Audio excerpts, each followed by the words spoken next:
Hey, folks, it's Marvin Cash, the host of The Articulate Fly. We're back with another Casting Eagles with the man himself, Mac Brown. Mac, how are you? I'm doing great. How are you doing, Marvin? As always, just trying to stay out of trouble. And, as we slide into pumpkin spice latte land, that means one thing in Western North Carolina. It means delayed harvest. Delayed harvest is coming up quick. Yeah, first Saturday in October. And the schedule is going to be listed up on the North Carolina Wildlife Resource Commission. So everybody can look for their favorite stream from Tuckasegee and Webster to, there's all kinds of them up at Nantahala. You can go on there and find out the perfect, date, what they estimate. And they're usually pretty close to doing it on the dates they estimate.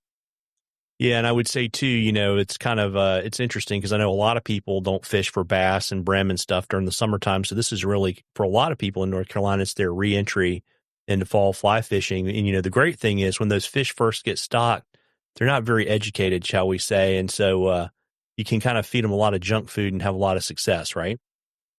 Oh, yeah. Yeah, it'd be good. It'd be good for people coming in from far and away. And, they'll get a lot of success and they'll feel big about, there'll be a lot of good moments and memories. And then after they've been picked on for a couple of weeks, then it'll turn where you got to be doing what they want, and they'll figure it out pretty quick. Like once they get hit, really the first week or so, they'll start adjusting. I mean, we get a lot of hatches still in the fall, and like October caddis and things will be coming off, and they'll start tuning in on that stuff. And a lot of times in the fall, they tune in. There's still a lot of like really small midges and things going on, and those fish will tune in from the unpleasant experience of getting, a squirmy worm 5 times in a week, and it'll be like, I'm not eating another red worm.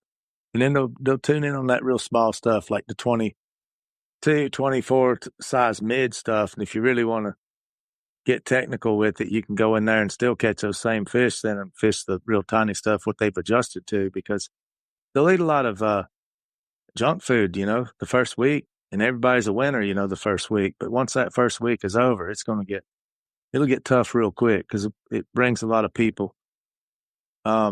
Supply and demand, the people are plentiful and they've hit them hard. So then those fish have to adjust because they don't like getting hooked on all that stuff, so they'll actually get harder than if you just went up and probably fished a wild stream, they'll get harder to catch.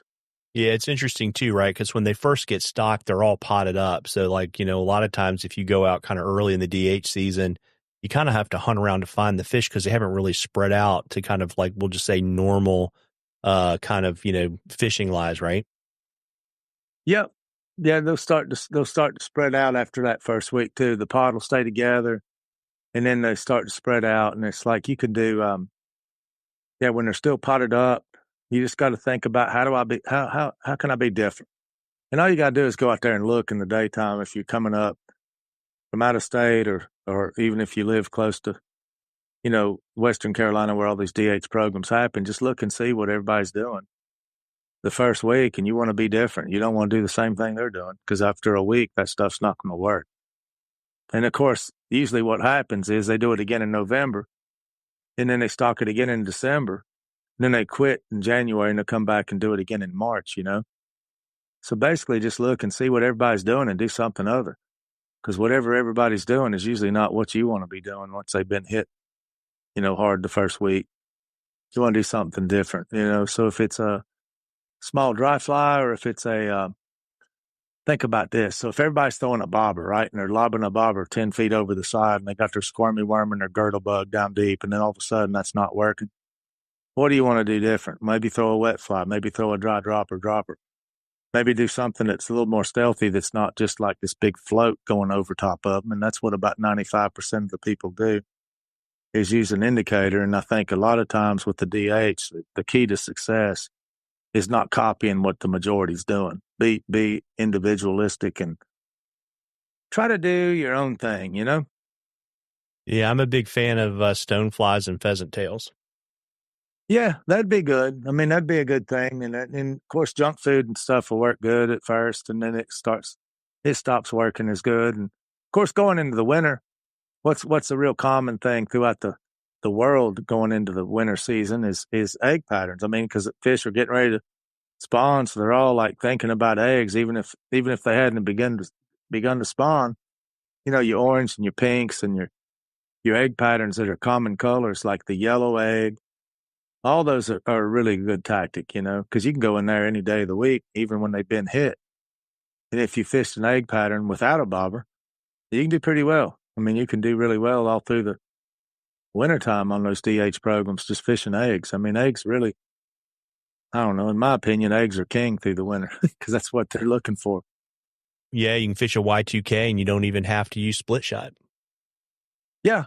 No, I mean, that's a good tactic. But it's a big difference, fishing that straight to the rod tip without having a suspension device, that works really well. I mean, it works well. I mean, even on wild fish, like up on the Holston or Watauga or here, it works well, whether it's a DH or not a DH. I mean, because you're in contact to it, and of course, fish are looking for it. And I'd be hard pressed to say, I mean, some people think, well, that's junk food. And they think all these things are junk food, girdle bug junk food, mop flies junk food. Well, what those fish want is junk food, okay? If you want to come up there and do well early on, then probably you ought to join the crowd and throw junk food if you want to see a lot of numbers of fish. In the beginning stages, and then move to natural the more and more that goes on. But what I'm saying is there is certain junk foods that stay good the whole time. An egg pattern tends to be one of those.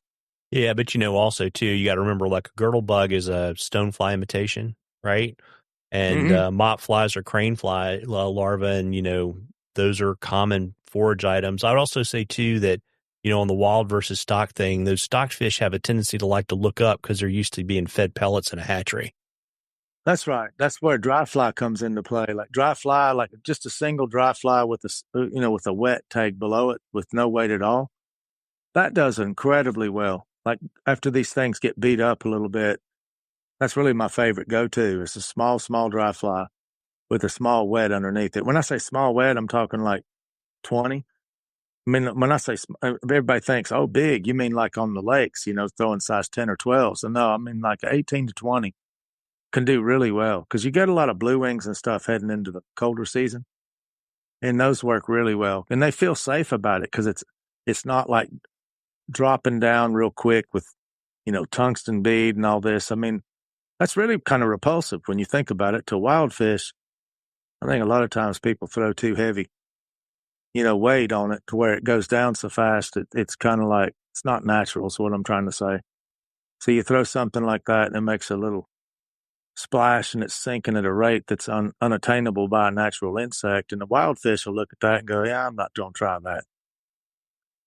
But if it's undulating and it's free to move without having that kind of weight, that's why I really prefer, even still, like I really like wet fly fishing a lot. And there's a time and a place for it to where I feel like it's the best thing out there. Yeah, absolutely. It's interesting too, right? Because I know you're seeing it because I talked to you or on the river today with clients. You got an uptick in guiding, but you've also got some classes, and then we're going to travel together out to Arkansas, I guess, not this month, but towards the end next month.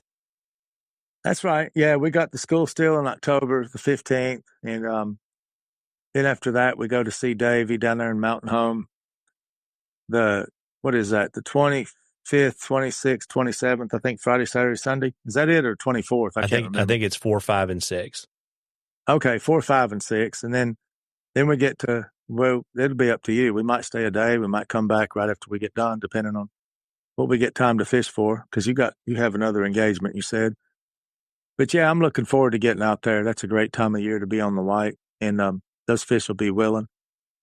There'll definitely be a lot of willing fish out there, and that's just such a good fishery with as far as fish count per mile and big fish per mile. It's just like a kind of a fairy tale, That's where I started. I told you that I think on one of these few weeks ago, but that's where I started when I was a kid in the early '60s with my granddad. So the White River's got a special place in my heart all these years, Yeah, it'll be interesting. I've actually never been down there. You want to let folks know if they want to get in the boat for a guide trip or a casting lesson, or if you got slots left in any of your schools where they should go? Yeah, the menu item is underneath the specialty classes on the menu at the top, and macbrownflyfish.com is where they can find out all the information on show season 2. I just put up all the new 26 shows for next year on that as well.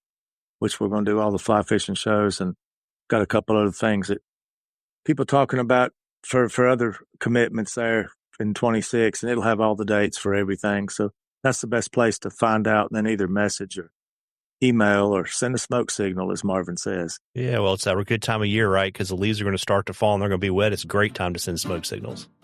Oh, yeah, smoke signal is going to be good coming up. Or they could always hit you up on your ham radio, right? Yeah, the ham radio is good too. I do a lot of ham radio every night. I mean, I like doing a lot of radio at night.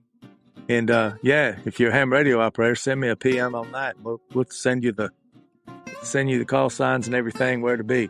Yeah, well, there you go. Well, folks, as I always say, you owe it to yourself to get out there and catch a few. Tight lines, everybody. Tight lines, Mac. Tight lines, Marvin.